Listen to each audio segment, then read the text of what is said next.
Well, good afternoon. Perhaps open up with a couple of remarks. As I think all of you understand, the events of Sunday and since were heartbreaking, not only for the Air Force, but for all of America. And let me give you at least a bit of a brief update on what's happened since then. The offenses for which the shooter in Texas was court-martialed should have been reported. And that's why we launched a full-scale review of this case and all others like it. Since Sunday night, the Air Force Inspector General has talked to about 100 people involved in this case. We are looking at all of our databases, and if we have problems that we find, we'll fix them. Our approach here is to act in accordance with our values, which include integrity and excellence. And that's the way we're proceeding. Chief. Thanks, ma'am. And I'd like to echo Secretary Wilson's comments and offer our sincere and heartfelt condolences to the families of the victims of this awful attack in Sutherland Springs. You need to know that given its close proximity to both Randolph and Lackland Air Force bases, this is a community with extensive ties to the Air Force. In fact, 12 of the 26 victims of this attack are directly connected to the Air Force, either members or with family ties. And so we're ensuring that all of our resources are being made available to the families of all the victims, to include use of San Antonio Military Medical Center, what we call SAMC, that's already treated 8 victims of the shooting. I will be traveling to San Antonio next week and look forward to following up what General Robertson, our lead commander at Randolph Air Force Base, and the Adjutant General for the National Guard of Texas, General Nichols, as I go out to visit the community. Thank you. I also wanted to start out talking about a few of the things that we had intended to share with you here when we initially planned this press availability, and then after we do that, we'll just open it up for any questions that you may have. With respect to the priorities for the Air Force, our biggest need right now is for a higher and stable budget to provide security and solvency for the nation. The fiscal year 18 continuing resolution is actually delaying our efforts to increase the readiness of the force, and risk accumulates over time, and you just don't know exactly when things will break. But we are stretching the force to the limit, and we need to start turning the corner on readiness. The fiscal year 19 budget that's in development is really driven by the new national defense strategy that is being developed as we speak. But with respect to where we need to go from here, the most important thing we need to do is we need to lift sequestration as it's currently structured. That is the most important thing for all of the Department of Defense, but particularly for the Air Force. So what are the priorities for the Air Force going forward? The first is to restore the readiness of the force. For us, first and foremost, that is about people. Last summer, we were reporting to people that we were about 1,500 pilots short in the Air Force, and we expected it to get worse. As the fiscal year closed, we assessed where we were with respect to pilots, and I'm announcing today that at the close of the last fiscal year, we were 1,926 pilots short. So almost 2,000 pilots short of a force that has 20,000 pilots. So that's 1 in 10 that we're short. It's not just pilots, though, and air crew when it comes to readiness. It is spare parts and flying hours and munitions. So increasing the readiness of the force so that we win any fight, any time, is our top priority. The second is cost-effective modernization, and the Air Force has modernization going on across the board. The B-21 bomber is on track. We've got 120 operational F-35A fighter aircraft. Our focus there is to drive down the cost of production as well as the cost of sustainment going forward. We've let contracts for 2 legs of the nuclear deterrent, and we're moving forward with modernization in space so that we're increasing our lethality in all of our areas of endeavor. The third priority for the Air Force is to drive innovation so that we can secure our future. We've launched a 12-month review of science and technology strategy for the Air Force to identify areas where we need to invest in basic and applied research and how we're going to do that differently and in concert with partners. And last week, we announced a $100 million contract called the Space Enterprise Consortium to try to start to do prototyping and more experimentation and rapidly get capabilities to space. The fourth priority for the Air Force is to develop exceptional leaders. Last week at our Corona retreat in Colorado, we looked at squadron leader development. The most important organizational level for the Air Force is the squadron. That's where the life of the Air Force is. And so the continued development of our young leaders and squadrons is a particularly important part of what we do. And finally, it's to strengthen our alliances. That's our fifth priority. Over the last 6 months, we've had 3 multinational exercises. We are moving forward with equipment for our allies that they're purchasing from us. Tomorrow, Norway will accept the delivery of its first F-35 fighter. Israel will have operating capability of its F-35 fighters in December. Lebanon is just finishing the delivery of the A-29 attack aircraft, and they are training here in the United States. And Bahrain has just signed a letter of offer and acceptance for F-16Vs in September. 19 aircraft and $2.7 billion of equipment for Bahrain. So those partnerships that we are creating with our allies in training, in equipment, in information exchange, in liaison relationships make the United States stronger because we're stronger when we're together. So those are kind of the priorities and some of the things that we're doing recently. And Chief, do you want to take it from there? Yes, ma'am. I know you're eager to get questions, so I'll just take a couple minutes to describe the variety of missions that airmen are doing every day as we defend the homeland, own the ultimate high ground in air and space, and project power with our allies and partners. You know, I'm often reminded of a great quote from General Hap Arnold, who was lead of the air campaign. And during the worst days of World War II and the daylight bombing campaign, he said, you know, the problem with air power was we make it look too easy. So as the service with the most diverse portfolio of the missions, I mean, we operate from 100 feet below the surface in a missile silo to the outer reaches of space, and everywhere in between. We're involved in some way. We're involved in every mission that the joint team performs, and it's anything but easy. Responsibility begins with the nuclear enterprise. On our worst day as a nation, our job is to get the commander-in-chief where he needs to be, when he needs to be there, and keep him connected to not only his national security team, but the 34,000 airmen that work side by side with our naval counterparts to ensure that the nuclear enterprise is safe and secure. In space, over 12,000 total force airmen launch, operate, command, control, and maintain 6 constellations for the joint team. That blue dot on our phones and the phones of over 1 billion people on the planet are provided by 40 young airmen at Schriever Air Force Base in Colorado. In the cyber domain, we join fellow soldiers, sailors, and Marines to defend the nation, refine tactics and procedures to produce strategic effects in this new domain. Just 16 years ago, we armed our first remotely piloted aircraft. Today, we deliver 68 lines of armed and high-altitude reconnaissance and we turn the ones and zeros that we collect in 6 domains into decision quality information for leaders, both military and civilian. Job 1 for an Air Force and an air component is to gain and maintain air superiority, freedom from attack and freedom to maneuver. And like space superiority, it's not an American birthright. You got to resource it, plan for it, fight for it, and win it. Every 3 minutes, a mobility aircraft takes off or lands somewhere on the planet. We just flew over 14,000 sorties in the last 3 months alone, simultaneously supporting Secretary Tillerson in the pressure campaign against North Korea, global operations in Europe and the Middle East, and hurricane relief in Texas, Florida, and Puerto Rico. I would offer that we're a global power because of global reach. Sometimes we operate out of locations that are insecure, and it's our air commandos, our special forces, who go in and secure those airfields in places like Qayyarah West in Iraq. And when it comes to global strike, we routinely demonstrate a bomber presence capable of holding any target at risk globally.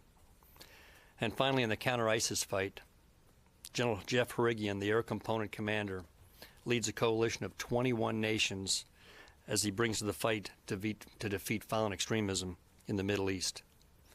Hap Arnold was right. Our airmen do make it look easy, but the truth is anything but.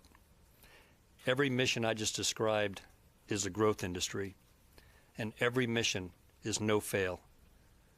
Defending the homeland is sacred duty. Our high operations tempo over 26 years of combat has taken its toll, and budget instability is not helping. So you understand why Secretary Wilson and I remain adamant that Congress turn off the autopilot and get back in control of the budget. We must find a way to lift sequestration as it is currently structured. Thank you, and we're looking forward to your questions. Yeah. Madam Secretary, Lucas Tomlinson, Fox News. When will this investigation into the Texas church shooter be complete? Well, there's two parts of this, Lucas. There is the looking at the particular case, and we're moving very quickly with that. As I mentioned, we've talked to about 100 people so far, and I would expect there's probably going to be a draft report on that case sometime next week. Now, a draft, the way these work is they're often questions based on the draft, and it goes back and forth to try to get specific answers there. The harder issue is actually the database, making sure that we've scrubbed the database, and we're working actually 24/7 operations to go through that entire database, initially back to 2002, and then once that database is complete, we have another one that goes back to 1996, and that'll take a longer time. What is your initial impression? How did this happen? How did the Air Force not report the Texas shooter's criminal history to the database? How did it fall through the cracks? That's what the review will find out. Chairman of the House Armed Services Committee says that the Air Force should not be able to self-police itself. How do you respond to that? Our responsibility is to look at what happened here and then why.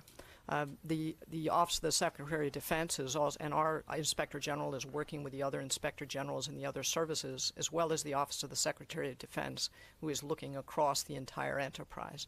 We are being very transparent with the other services, as well as working directly in coordination with the Office of the Secretary of Defense, Inspector General.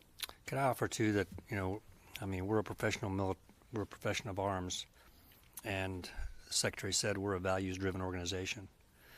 And what you're also seeing is as soon as we determined through our investigation that procedures weren't followed, we came forward.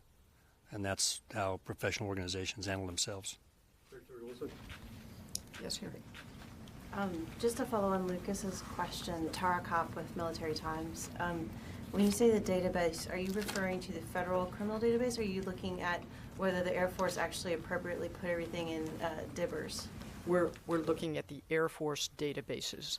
Now, there are a couple of different databases. The database went from hard copy to electronic in 2002, and we're starting out there. There is also a database maintained by the Judge Advocate General Corps of all court martials, Article 15s, and so forth, which goes back to 1996. 1996 is when the Lautenberg Amendment was passed. So we are going through those databases. And can you just describe generally how you're going through them? Is it just through each case to make sure that that data has made its way into the federal system, or? Well, some of it is very labor intensive in that way. We're starting out in kind of a priority order, looking very broadly for flags and issues, and then narrowing it down. But it is a very broad look to make sure that we've done everything correctly. Yes. Just a quick follow on that, Hans Nichols with NBC News. How big's the file? How many cases in the database? I'm not sure I can give you that answer. I'm sorry, but we might be able to find out for you. Yeah. Yes. Wilson Brissett, Air Force Magazine. On changes to space in the NDAA, you both oppose the proposal to establish a Space Corps because it would frustrate efforts to unify and integrate space operations that you're carrying out now. How do the changes that came out with the NDAA yesterday in terms of helping to unify and integrate space operations, which you said is your goal? Well, the language is just out, and of course it's still pending legislation. There's no final vote. But we haven't gone through the whole bill. I think it's like 1,500 pages total. So I think we're kind of hoping that we don't get it before the 3-day weekend entirely, as we'll have a lot of people spending their weekend reading.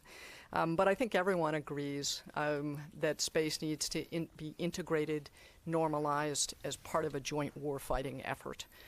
This year's budget increases, the FY18 budget proposal increases what the Air Force is proposing to spend on space by 20%, and we are shifting to space as a warfighting domain. Last week we were in Colorado out and visited again the National Space Defense Center. Just in the 6 months that I've been on the job, went there once very shortly after I was confirmed and was just there again last week, and the advances are significant. Chief, do you want to? Yeah, I would just offer that, Secretary Mattis has been actually very clear in his guidance to all the services that we are to go look at how do we increase lethality and readiness. And when I opened with talking about owning the ultimate high ground, the nation expects its Air Force to own the high ground, the ultimate high ground, and achieve space superiority, which is like air superiority, freedom from attack and freedom to maneuver. And so as we transition from a benign domain from which we monitor and report to a warfighting domain, this is a significant shift that we're leading as we go forward. Because as a service, we organize, train, and equip and present ready forces to combatant commanders. And so as the Secretary said, normalizing space as a warfighting domain means we integrate all those capabilities and tried and true principles of joint warfighting in this domain as we go forward. The National Defense Space Center is a huge part of that. The Secretary and I also spent an entire day with all the 4-star and 3-star leadership of the Air Force doing a full day tabletop exercise on warfighting in space. So we're moving forward. The legislation would take certain authorities away from the Air Force, the PDSA, the A-11, and it would put the warfighting CONOPS development under STRATCOM. Are you concerned about those authorities moving outside of the service? Well, actually, there's a lot of things in that language that's conditional and a lot of caveats in there, and I think we want to look at the language really carefully.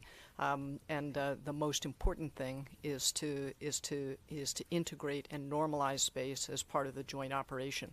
The United States Air Force has about 70% of what is in space, and my authorities are to organize, train, and equip air and space forces for the conduct of combat operations when they go to a combatant commander, and none of those authorities change.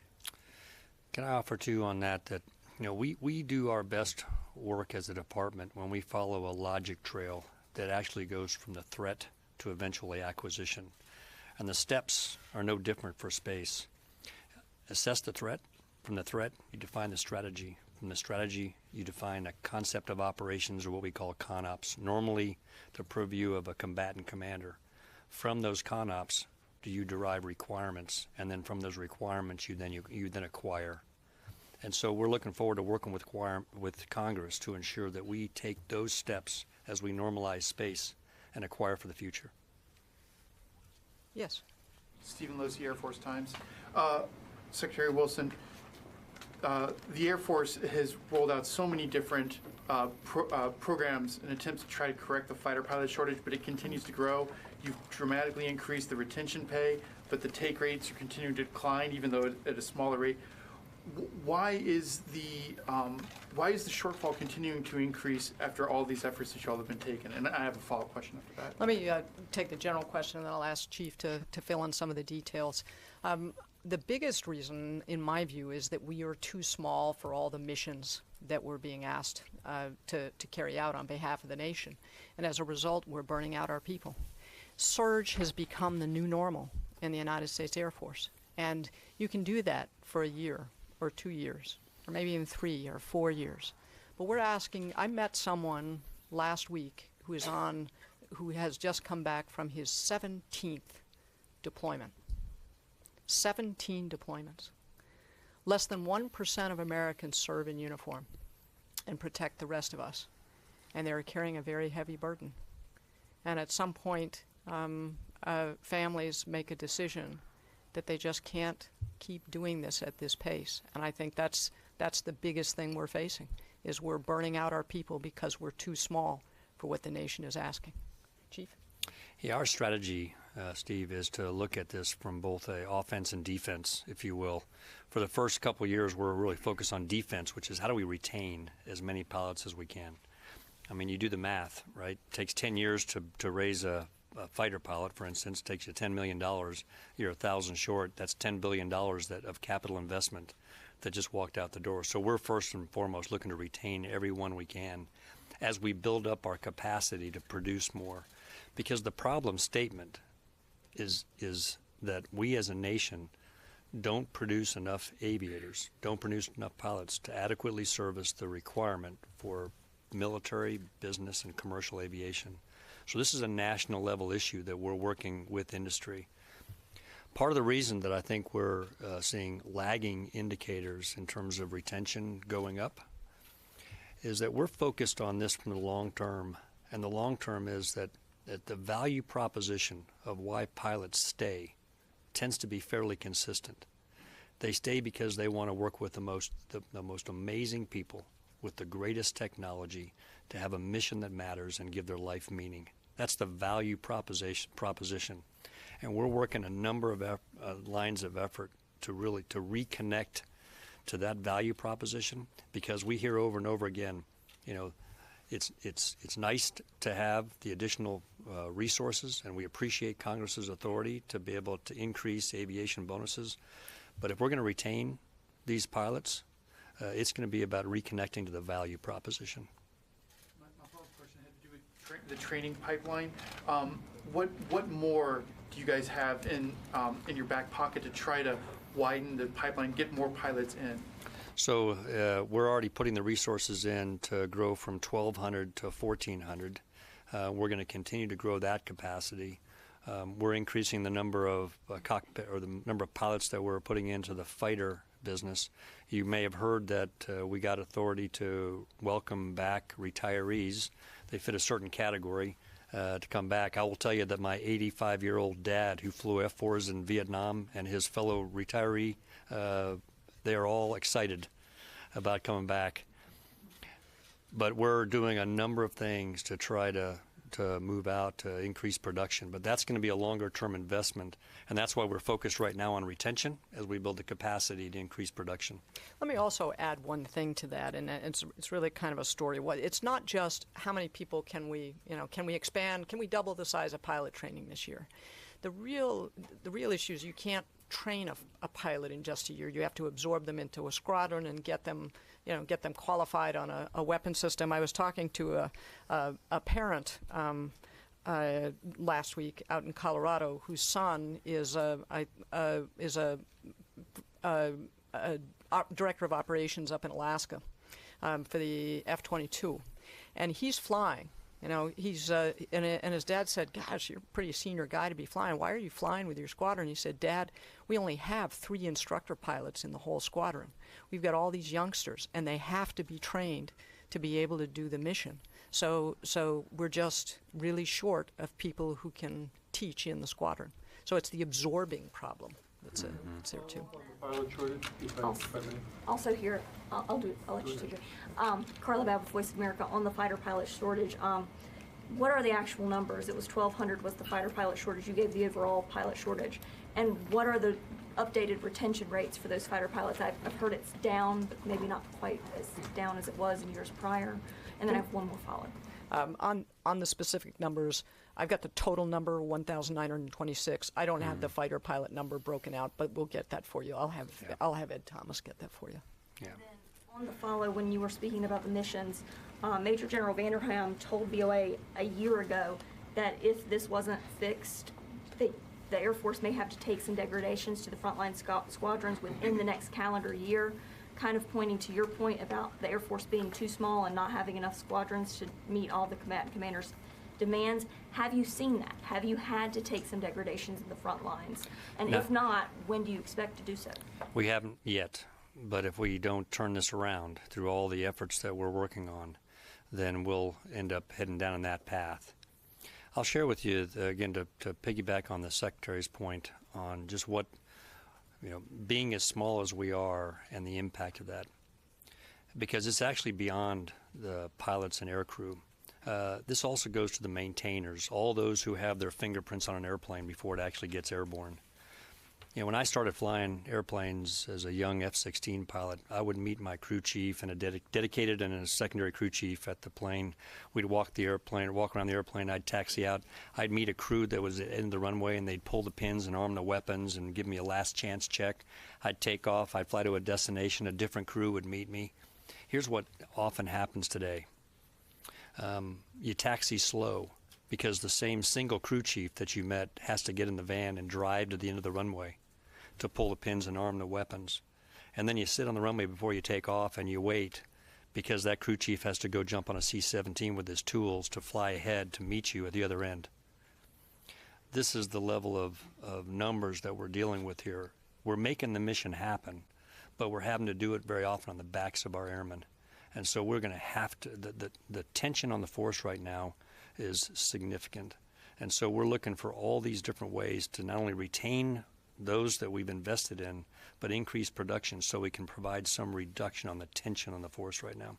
How soon do you think that will be? Any estimates on projections amount of within months that you'll have to see some degradations, or you'll have to tell the combatant commanders, no, we can't do that? With a 2,000 shortfall of a base of 20,000 right now, and then seeing some that we're being able to bring back in who are volunteering to come back in, we don't project that we're going to have anything within the next year, but we're going to be watching this with laser focus.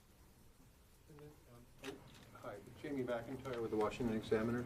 Just a quick follow-up on this. So the final language in the NDAA is out now, and there's a couple of things that relate to the pilot shortage. You mentioned the authority to pay more bonuses. Are the provisions in the NDAA, are they enough to significantly make a dent in the problem, or is it, as you said, because you're so small, it's not going to make that much difference? We actually have an aircrew crisis task force headed up by a brigadier general with 8 different lines of effort, which include multiple actions. There is no one single thing that we can do to fix the problem of retaining pilots and developing new pilots.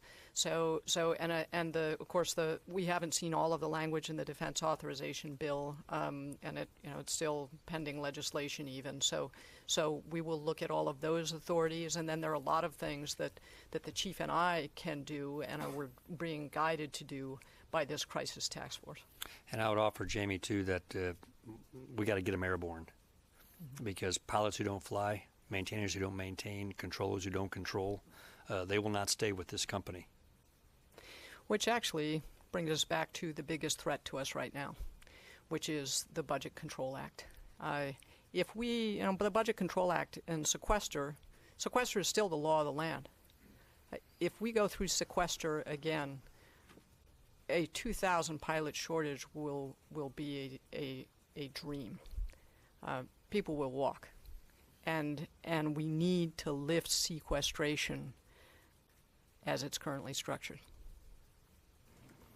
Yes. Secretary, James Drew from Aviation Week. Congress has put aside about $400 million for JSTARS and about another $400 million for the light attack fleet that the Air Force has been thinking about. There's a question mark hanging over both OAX and also JSTARS recap. So why should they put that money, about $800 million aside if the Air Force isn't really serious about these programs?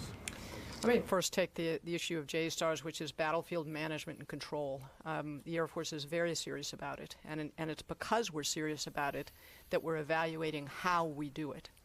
The current JSTARS, which is a large aircraft with a radar on the belly of it that looks out 200 miles or so and has some battlefield managers on the back of it, Army and Air Force, it meets less than 5% of the requirements that combatant commanders give us every day.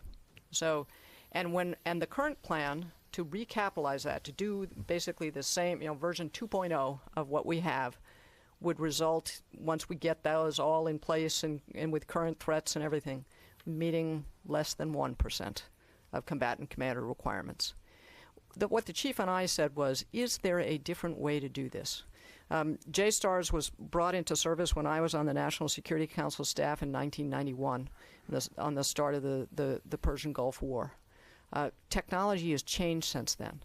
And so is there a different way to get after this problem?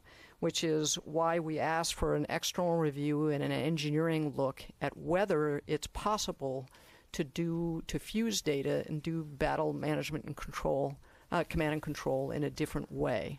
That's what we're trying to do, so that we meet more of the requirements of those commanders on the ground. So that's what it's about, is we've got to figure out whether there's a different way to do this by fusing data from multiple sensors. The chief and I were in Iraq when the Tal Afar battle started, which turned out to be a 12-day effort. On that day, standing in the ops center there in Iraq, there were probably 70 different airframes of one type or another, manned, unmanned, different services, all in the air, coalition aircraft, American aircraft, in and around that space. The question is, and all of them have radars, infrared seekers, they have all kinds of information gathering sensors on them. Can we do this in a different way by fusing that data rather than relying on one aircraft? That's a question we're asking. Chief, do you want to? Yes, ma'am. I would just offer to you that Captain Dave Goldfein went to war for the first time in Operation Desert Shield, and I've had the privilege and the honor of flying in most of the campaigns since. If anyone asked the question of the Secretary and I on whether we're walking away from supporting our forces on the ground or at sea, because as the Air Component Commander working for General Mattis at the time, I used JSTARS to support the Navy as they were transiting the Straits of Hormuz. If anybody asked that we're walking away from supporting them, the answer is absolutely not. It's an obligation. We're actually asking this question to ensure that we can get more combat capability, because the Secretary of Defense has been clear. How do you increase your lethality and your readiness in the missions that you're responsible for? That's why we're looking at it. And is the Air Force serious about this light attack fleet? Let me talk a little bit about experimentation, because the light attack experiment is one of the ways that we're trying to do things differently. The chief signed a one-page letter first week of March last year, and within 5 months we had 4 aircraft on the ramp at Holloman Air Force Base to test and do experiments on. We expect the experiment report to be to the chief and I by the end of December to tell us what did we learn, and then we'll make decisions about what to do from there. But that's not the only place where we're using these new authorities to try to get things from the lab bench to the flight line faster. I mentioned the Space Enterprise Consortium that's set up specifically to do prototyping, research, test, development, evaluation, even before any requirement is formalized, and to work with companies that might not usually work with the Pentagon because we're too big and too cumbersome. So we're trying to do those kind of things in a different way, and see what we learn. And then we will move forward from there and try to do so faster than we've done in the past. And there's two parallel paths that we're looking at on light attack. One is the traditional hardware, aircraft, sensor, weapon. But there's another part of that, which is the network that it rides on. As we bring more and more exquisite technology to the battlefield, it actually becomes harder and harder to share information with our allies and partners who don't have the same quality of either the same quality or level of technology.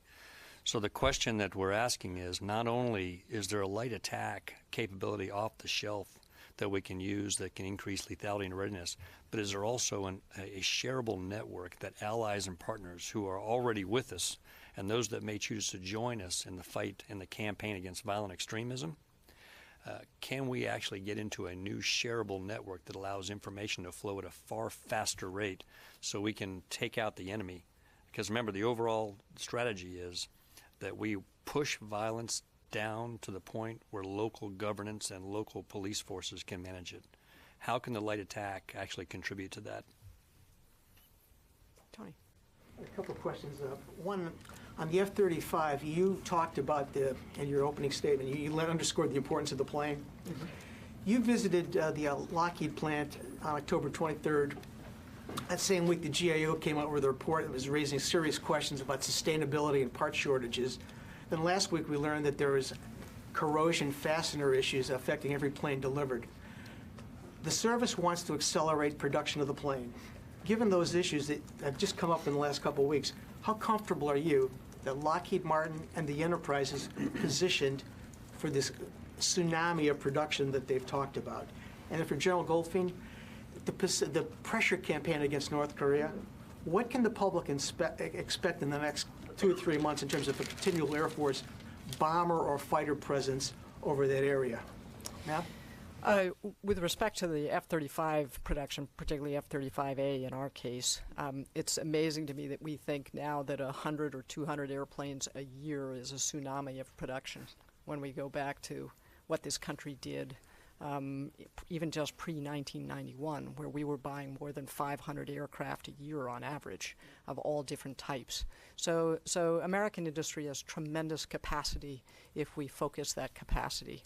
Our focus, and it certainly predates the last couple of weeks, but is really to drive down the cost, not only of production, but also of spares, depot-level maintenance, really get into the details of cost so that we drive down the cost of actually owning the airplane. You know, if you've got a great airplane but the flying hour cost is high, that becomes very hard for us and certainly for our allies and partners. So our focus with the Joint Program Office, as well as Secretary of Navy, myself, Deputy Secretary of Defense, and Ellen Lord in acquisition, is to really focus on everything we can do to drive down the cost of sustainment. With respect to the corrosion issue, Lockheed knows that it was a mistake in their procedures. They've corrected the procedure. There are aircraft out in the fleet where that's going to have to be addressed. It's not an immediate safety issue, and we've checked some of the aircraft that there's not a big corrosion issue, but they're going to have to be fixed. I need to ask you, did they tell you about that when you were down there? That actually was told to us before we went down there. We were aware of that before it came out before.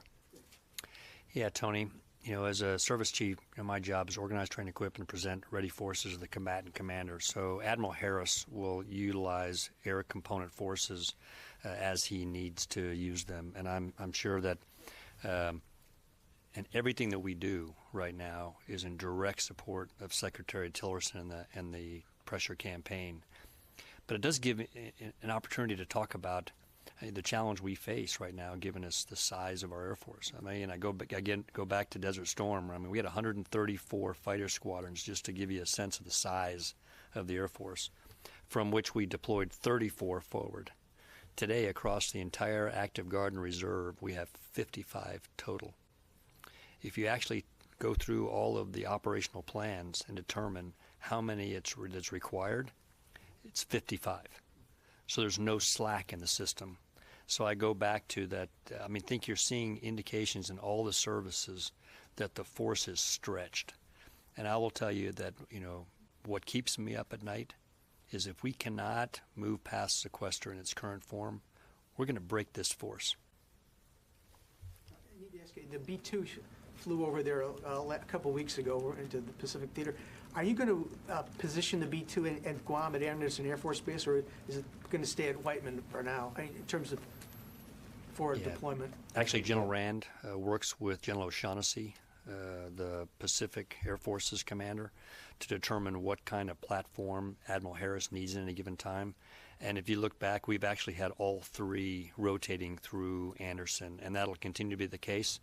We actually had a point not long ago where all three were there at the same time. So you're going to see B-52s, you're going to see B-2s, and you're going to see B-1s there on a continual rotation. A continuous bomber presence, though, is what you can count on of one of those kinds of bombers at all given time. Thanks. Sir? Hi, ma'am. Aaron Meadow with Defense News. I want to ask a big picture question, then I have a specific follow-up. Big picture, you're talking about the dangers of sequestration, about it potentially breaking the force in the future. These are things we've been told for years now, and it's things that the Air Force, the other services have been going to Congress and saying to them for years now. Is there a chance now, do you believe Congress is more amenable to listening to this case, and do you believe there actually is a chance they're going to take action against sequestration this time where they haven't in the past? I think it's up to us to explain to the Congress why we need predictable, stable budgets and what the consequences would be and the risks that we're taking if we have long-term continuing resolutions and certainly if we have sequester. And the easiest way to show that is to talk about what happened when they did sequester the last time. Significant reduction in the size of the force, which we have not recovered from since. And it was, I think it was about a third of the force was sitting on the ramp. And when you have only 55 squadrons and the demands that we have overseas today, this with 2,000 pilots short, this will break the force. It'll break it. So it is not really about my belief. Well, my responsibility is to explain to those who have authority that we trust them to drive this, to take this off cruise control and drive this. And we trust the Congress to make those decisions. And so we just need to lift sequestration as it's currently structured. You're a former member of Congress. You know how the Hill operates. You're familiar with some of the people who are involved in these decisions. So are you getting any sense that perhaps this is the time when things are actually going to get done? You're ruining my reputation. I have been a member of Congress, and so I know probably not to speculate on these things. There are a lot of factors that will go into this. I think it's the obligation that we have here is to try to constantly explain and clearly explain why we have to do this, why we have to lift sequestration in its current form. Follow-up. There was some talk about TX was supposed to be awarded at the end of this year. It now appears that's going to be coming in the spring sometime. Is that a set timeline? How confident are you that contract will be awarded in the spring? And if it's not awarded in the spring, are we getting to a danger zone given how old the T-38s are? We expect to start production in FY18, and the decision on the request for proposals is kind of event-based. It's not schedule-based. So it will happen, we think, early next year. I think let's see. It's going to be later than December. I'm trying to remember the details of it, but and we can get those to you. But no, we don't expect an impact on the production timeline. We'll try to work the acceleration of that when we make the decision. We got time for a few more questions, Madam Secretary. I know Tom Bowman's been trying to get in. I'm sorry. Return to Texas for a second, if we could. You said that the offenses should have been reported. You're still investigating it. And then you went on to say, we're looking at all the data. If there are problems, we'll fix them. You don't think there's a problem right now? No, sir. We do think that there was a problem in this specific. Problem beyond the one that was not reported. I'm sorry. Maybe I don't understand your question. You said we're looking at all the data, and yes. If there are problems, we'll fix them. Yes. My question is, if you look at the FBI statistics, it pretty much only lists dishonorable discharges. There are no crimes listed there for the most part. Isn't this a problem not only in the Air Force but across the military? You know, it's interesting. I think I've seen the piece of paper you're referring to, and I've also looked at the description of it as to how data is drawn from different databases when somebody does a records check. And I think I'm happy to look at what data sheet you're looking off of. I actually, the data sheet you're looking off of that I saw may have a database pull issue. So we are looking at the entire Air Force database to see whether things were reported correctly or whether some other things were not reported correctly, and then correcting the why. We want to get down to the root causes of why, in addition to checking all of the past records.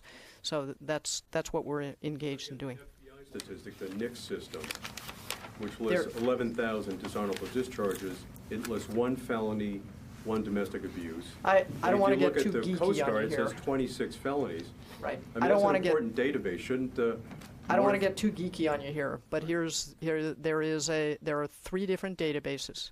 One is called the Indices database, one is called the III, and one is called NCIC. We put data, as I understand it, into NCIC. If you pull data from the Indices database, you will not pick up all of our data.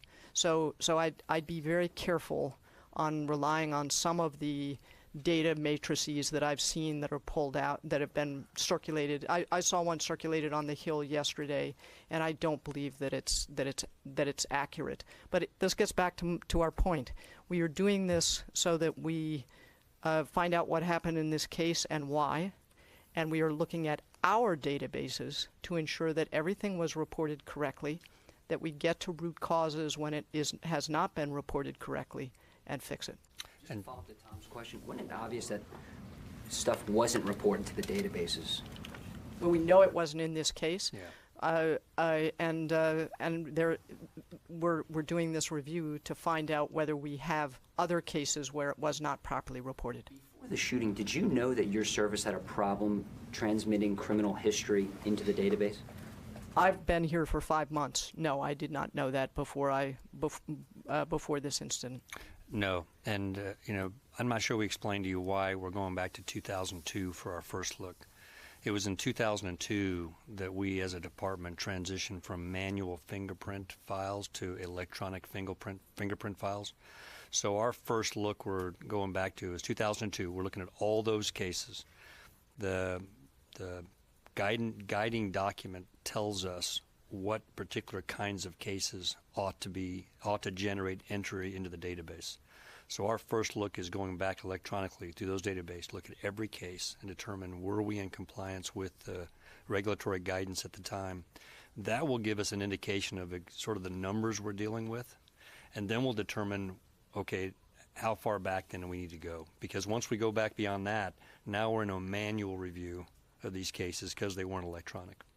The Pentagon IG report in 1997 says that all the services had a lot of problems transmitting criminal history to the FBI and in the database. Were you aware of this report and that it goes back decades? I've been here for 5 months. I was not aware of that report. Thank you all very much.